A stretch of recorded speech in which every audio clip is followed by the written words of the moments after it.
This Guy's Garage. Like and subscribe. Oral questions. Questions orales. L'honorable chef. The Honourable Leader of the Opposition. Mr. Speaker, whether one thinks that President Trump's tariff threats are a negotiating tactic or a real plan, what we do know is what we can control.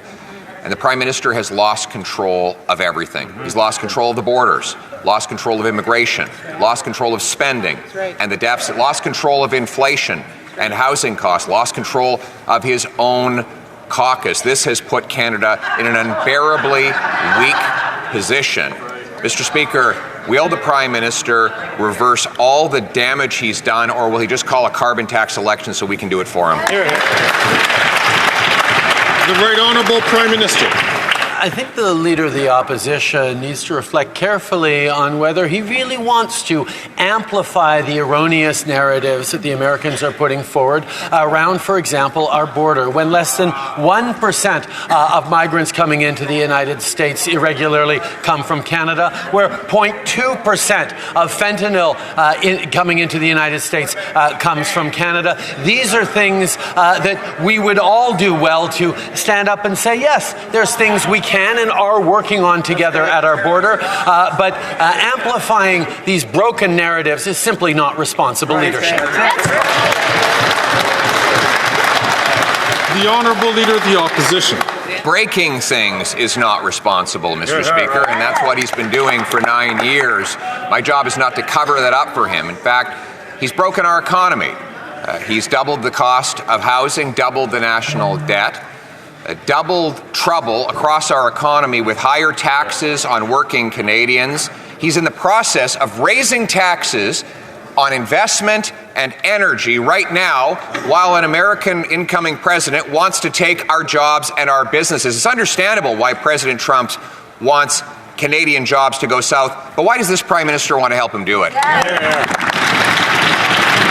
Right Honourable Prime Minister. Mr. Speaker, we recognize that Canadians are facing challenging moments, which is why we are stepping up to deliver for them, whether it's by delivering a tax break over the next few months that the Conservatives are totally opposed to, whether it's by delivering a national school food program that is already helping thousands of Canadians across the country that the Conservatives oppose, whether it's delivering dental care that's making a real difference in the lives of over 1 million Canadians that the Conservatives not just opposed but did everything they could do to scuttle.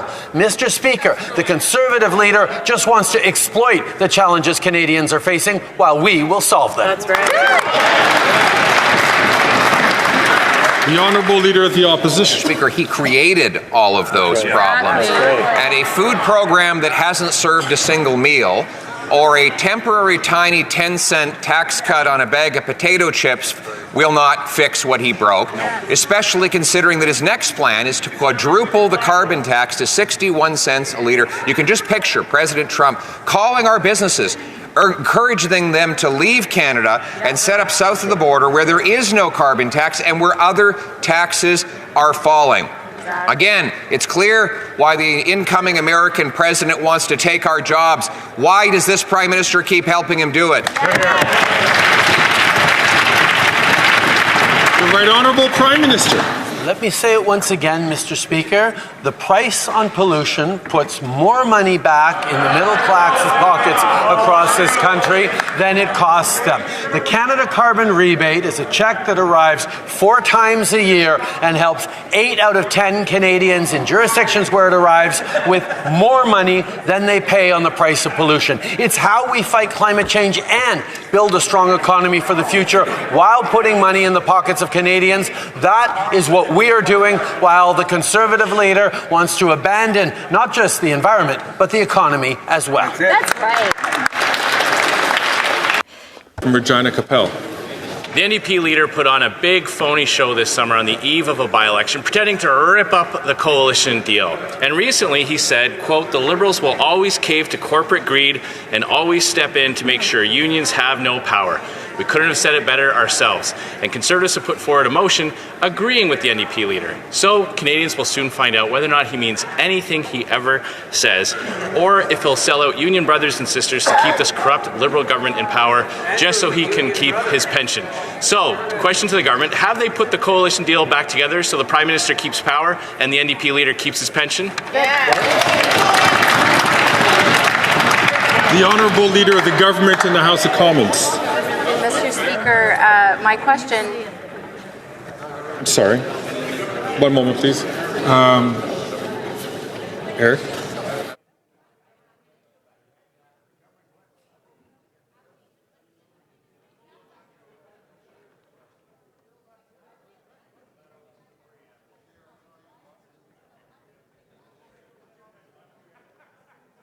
So again, I will speak to this near the end of after question period, but I'm going to encourage, that was again not about the government business, but I see that I do see that the Honourable Leader of the Government,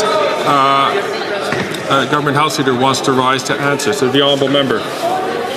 Mr. Speaker, I wish you had afforded the same courtesy to the Minister of Finance, who also wanted to answer a question. And I think it would be appropriate to make sure that we apply the same standard moving forward. But what I would like to say to the Leader of the Opposition is that we gave him an opportunity to debate that, and instead of taking it, they ran away afraid. So, Mr. Speaker, I am surprised that he's even bringing this up, because when we gave them an opportunity to hold that vote, they said no, Mr. Speaker, but that's just another pattern of their behavior where they say one thing and do another. The Honourable Member for Regina Capel. That's just not true. They just got mixed up on what day the debate is going to be had. It's going to be held this Thursday, and the vote will be on Monday, and all Canadians will be watching who's on the side of Canadian workers. Because this Prime Minister launched a brutal assault on workers. He devalued their paychecks with his inflation. He drove up prices with his carbon tax. He's doubled housing costs. He's hiked taxes, canceled big projects that put union members back to work, and issued edicts that undermined their collective bargaining rights. So once again, question to the government, have they put the coalition deal back together so that the NDP will qualify for his pension while Canadian workers suffer? The Honourable Minister for Labour and for Seniors. The member seems to be referring to incidents last summer where, I might add, I consulted with the Conservative Party, who were urging me, as we did at the time, to come to the aid of farmers in Saskatchewan and throughout Western Canada who were trying to get what was a bumper crop to the ports and to international markets, which is the pride of Canada, Mr. Speaker. We intervened to save Canadian farmers and to save Canadian union jobs. That's what we did. The Conservatives sat on the sidelines. We'll always stand for Canadian workers. The South Glengarry. Despite 25% tariffs threatening to kill Canadian jobs and crush the economy, the Liberals have created border disorder between Canada and the United States. Yesterday, the Minister of Public Safety said that bolstering the power of CBSA to secure our borders is, quote, not a priority. After 9 years, this hands-off approach is no surprise. There's 500,000 illegal people here in Canada. Unprocessed asylum claimants are up 2,500%, and they think 3 million temporary residents are going to leave voluntarily when their visa expires. Where is the Canada First plan to fix the border disorder? The Honourable Minister for Public Safety. Mr. Speaker, we have made clear, the Prime Minister just repeated that again a few minutes ago, that we will continue to support the important work done by the women and men who work for the Canadian Border Services Agency and the Royal Canadian Mounted Police. We think it was unfortunate the previous Conservative government cut the money available for this important work. We've also said that we're prepared to increase both the human resources and technology and equipment to support the important work they do. We'll do that in collaboration with our American partners, and we still have a lot of confidence in this work that's being done. That's right. The Honourable Member for Stormont Dundas South Glengarry. Here is further proof of the Liberals' border disorder. Today at committee, the Minister of Public Safety was asked, will more CBSA officers be deployed on our border? The Minister doesn't know. Will CBSA officers be authorized to patrol between border crossings? The minister doesn't know. Will RCMP officers be redeployed to patrol the border? The minister doesn't know. The only plan the Liberals have is the plan to have a plan. It's creating border disorder. Where is the Canada First plan to fix what they broke? The Honourable Minister for Public Safety. Mr. Speaker, thank you. It would appear the only plan the Conservatives have is to think up silly new rhymes in question period. Mr. Speaker, what we've said at the committee that the member referred to a few moments ago, we've said it for many months, that we will continue to invest additional resources in the important work of the CBSA and of the RCMP. We're obviously looking at all ideas that would help strengthen the security posture at our border. We believe that the security of our border is currently ensured. We believe in the integrity of our borders. We believe in working with the Americans and continuing to always look to do more. That's right. The Honourable Member for Calgary Shepherd. The Public Safety Minister said yesterday that bolstering CBSA powers to secure our borders isn't a priority. That's a direct quote from him. Meanwhile, 3 million temporary resident visas are set to expire at the end of next year. Illegal border crossings are rising, and the newly elected U.S. president is threatening a 25% tariff on all Canadian goods. That's an economic challenge that we can't ignore. Where is the Canada First plan to end this border disorder? The Honourable Minister for Citizenship, Immigration and Refugees. Mr. Speaker, it comes down to this. Do you trust the guy who renegotiated NAFTA with Mr. Trump? Do you trust the guy who secured the border during the pandemic of the century?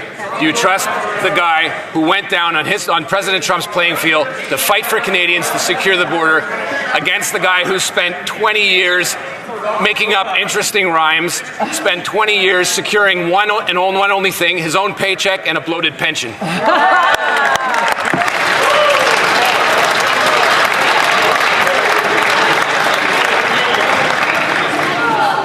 The Honourable Member for Calgary Shepherd. Mr. Speaker, after 9 years of breaking the immigration system, do you trust the guy who did this?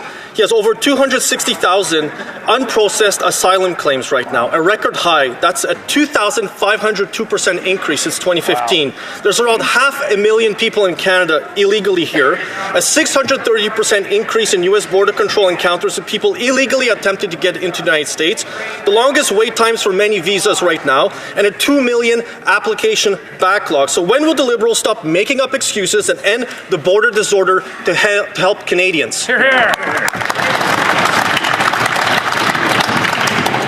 The Honourable Minister for Immigration, Citizenship and Refugees.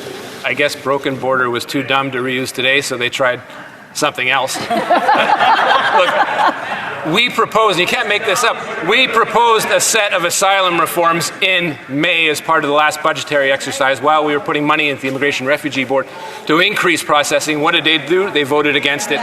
Look, same thing last week when they voted against a tax break, the thing they've been harping about for well over a year. Look, Mr. Speaker, these guys, again, and I'll say it, are all flannel and no axe.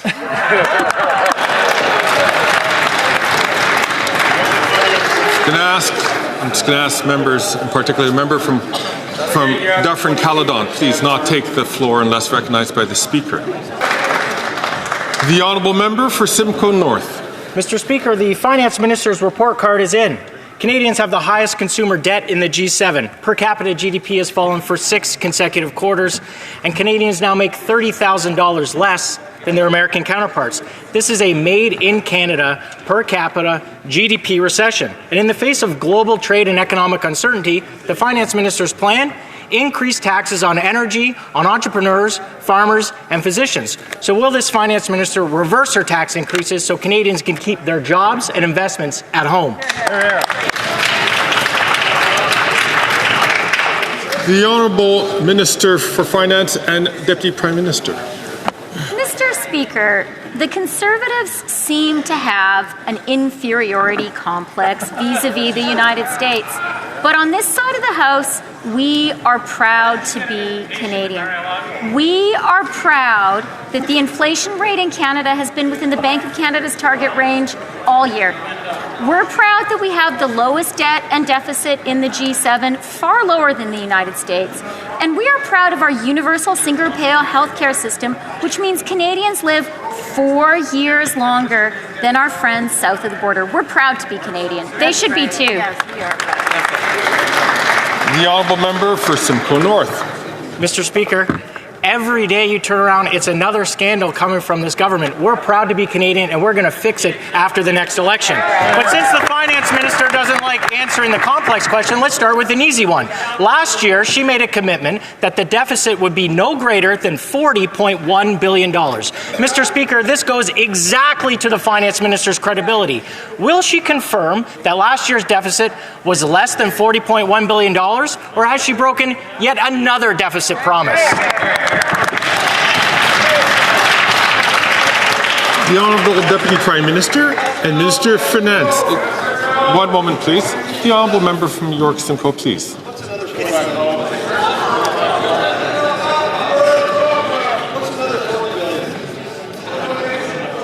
The Honourable Deputy Prime Minister and Minister of Finance. Mr. Speaker, if the Conservatives are so keen on supporting Canadians, as they like to claim every single day in this House, I have a great idea for them. Why don't we together give Canadians a tax break for the holidays? That's right. Why don't we lift the GST on prepared foods so a working mom can pick up a rotisserie chicken on the way home, make it easier for parents to buy toys for their kids for Christmas? If the Conservatives were honest, true to their professed ideals, they would be supporting us in this measure. The Honourable Member for Winnipeg Centre. Mr. Speaker, according to an investigation by the Ontario Coroner's Office, an additional 220 deaths occurred at an Ontario residential schools, more than 50% higher than previously believed. This confirmed what we already have known. The Indian residential school system was a genocidal project, yet this government has not acted to protect survivors from rising residential school denialism, undermining truth and justice. So will the Liberals support my bill to include in the criminal code the protection of survivors from denialists inciting hate? Hear, hear. The Honourable Parliamentary Secretary to the Minister for Crown Indigenous Relations. Mr. Speaker, I think the more we find out about the residential schools, the more Canadians realize the horrific tragedies that occurred there. As a nephew of multiple aunts who went to the residential school, we continue to focus on support. We continue to focus on healing. That's why we have a National Day of Truth and Reconciliation, for us to continue to have these discussions, for us to open Canadians' mind to the experience of many First Nations who went to the residential schools, the Métis, Inuit, but also their descendants. And Mr. Speaker, we're going to continue to be focused on that support for Canadians. Bravo. My question to the minister is simple. Can she explain why the Conservative leader and his party voted against this tax break, especially when they claim to be champions of tax cuts and affordability? Very good.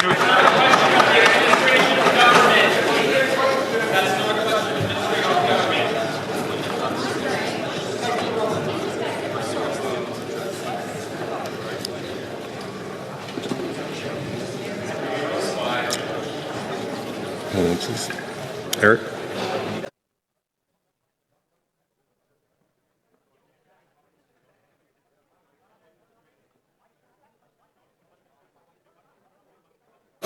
Although the preamble of the question dealt with a government initiative, the question itself was asking the government to comment on the,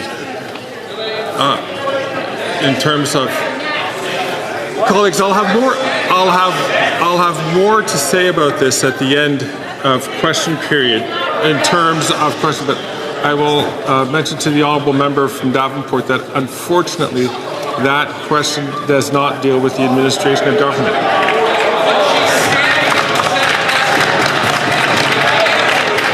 And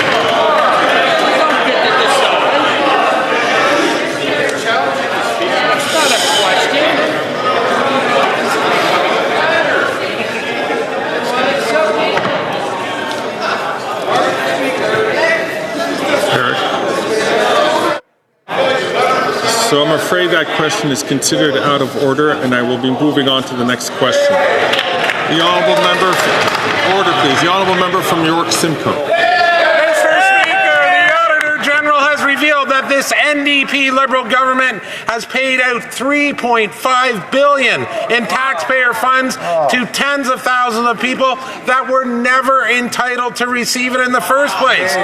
This Prime Minister loves to spend Canadians' money, and he doesn't care if it's wasted or misspent, just as long as he can pose for the photo. Will the Prime Minister admit he has lost control of spending and his only solution is to raise taxes on Canadians?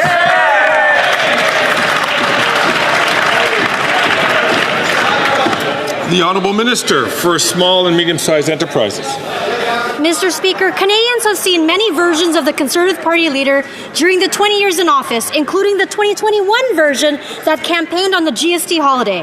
Unfortunately, this version hasn't supported small businesses. Our government is giving Canadians a GST tax break starting December 14th that will benefit retailers across Canada. In fact, the Retail Council of Canada affirmed that our tax break will create major tax savings for Canadians, along with the economic stimulus for our industry. And having more money overall in consumers' wallet should also benefit sellers of other goods not captured in the announcement. We will be there for small business, Mr. Speaker, and that will never change. The honourable member from Charleswood, St. James's, and Namboya, Headingley. Every day there's a new scandal after 9 years of this NDP Liberal government. That's right. Now the Auditor General reports another billion-dollar boondoggle. $3.5 billion in taxpayers' money was paid to 77,000 people who weren't even eligible under the CEBA program. And Liberals to boot, Liberals gave Accenture $313 million to run the program without even having to bid on the contract to hire workers in Brazil. Never ascribe to malice that which can be explained by incompetence. When will the Prime Minister stop the incompetence and stand up for taxpayers for a change? Yeah! The Honourable Minister for Small and Medium-Sized Enterprises. Mr. Speaker, I've already addressed this question. What Canadians really want to know is why the leader of the Conservative Party refuses to get his security clearance. Our leader has a security clearance. The NDP leader has a security clearance. Well, the Bloc leader has a security clearance, and the Green Party leader has her security clearance. Two former CSIS directors have made it clear there is no substitute for a clearance. He owes his caucus and Canadians an explanation why doesn't he get a security clearance, and what does he have to hide?